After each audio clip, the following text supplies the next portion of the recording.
mga ka-cupcakes, this is Athena. So, panibagong vlog na naman. So, ngayon, with intro na. Intro, pasok. And tapos na yung intro.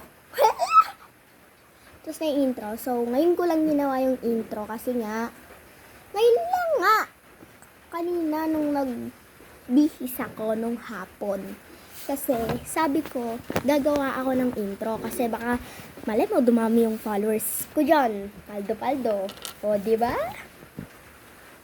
Guys, nandito ako ngayon sa sala namin. So, magkukwento lang ako. Sorry yung mga damit na yan. Hayaan nyo muna. So, magkukwento ako tungkol sa a day in my life ko. Ano? First time ko magkukwento. Si OA. So, sorry, may pusa ako na basa. Dahil naligo siya sa ulan kanina, pero pinaliguan ko naman na. So, ayan. So, guys,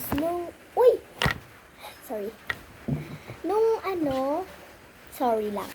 So, ayan. So, gumising ako ng 4 a.m. Pero, na-late pa din ako. Nagising ako ng 4 a.m. or 4 o'clock ata. Oo, tama. 4 o'clock. So, tapos, pagkatapos ko is, naghanda muna ako ng, sinuot ko muna yung tingga ko kasi tinatanggal ko na siya pag natutulog, tapos kakabit ko sa, and pagkatapos ko nun, ano pa kasi next? Naalala ko na. So, wait lang guys, yung pusa ko, I'll be right back. So, ayan.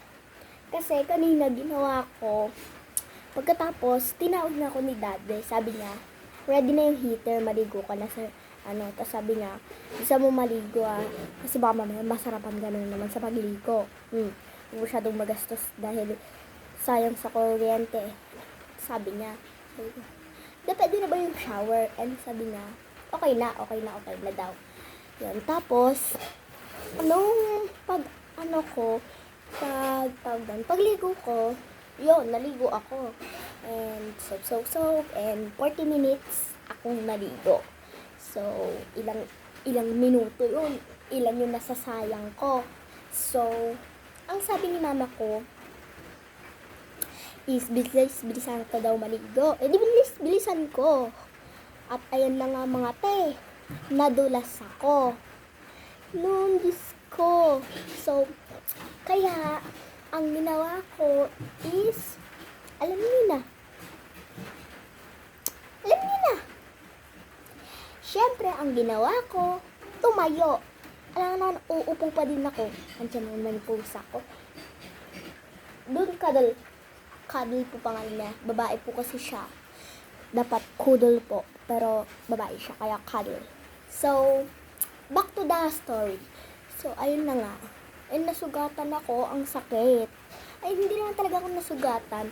Yung labi ko lang yung nasugatan, tsaka yung puwit ko. So, ayan.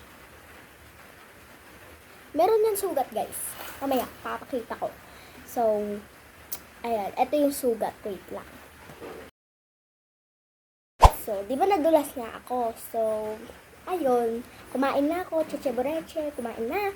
Tapos, pumunta na ng school and may nakaaway ako ngayon, kasi sobrang galit niya sa akin. Natamaan ko lang naman siya. Dahil madami nga akong dinadala. So, natamaan ko siya. Nag-sorry ako. Galit na galit. Pero sabi ng teacher ko, bakit ka nagagalit? Natamaan ka lang naman. Siyempre, malakas ako sa teacher. Tapos, ayun. Nung pagkasabi ko nun, yun. Tapos, nung hapon, nung lunch break, kumain ako. Tapos, nung hapon naman, nag-discuss. And yun. Umuwi na ako and kanina nakatulog ako and ayun, ngayon yun na nangyari. Tapos ang alam ko kasi hindi ako nakatulog na matagal. Ang tagal pala. Natulog ako ng 4 p.m. tapos nagising ako ng 7 p.m. Yes, yan po. Diba? So yun lang. Bye-bye.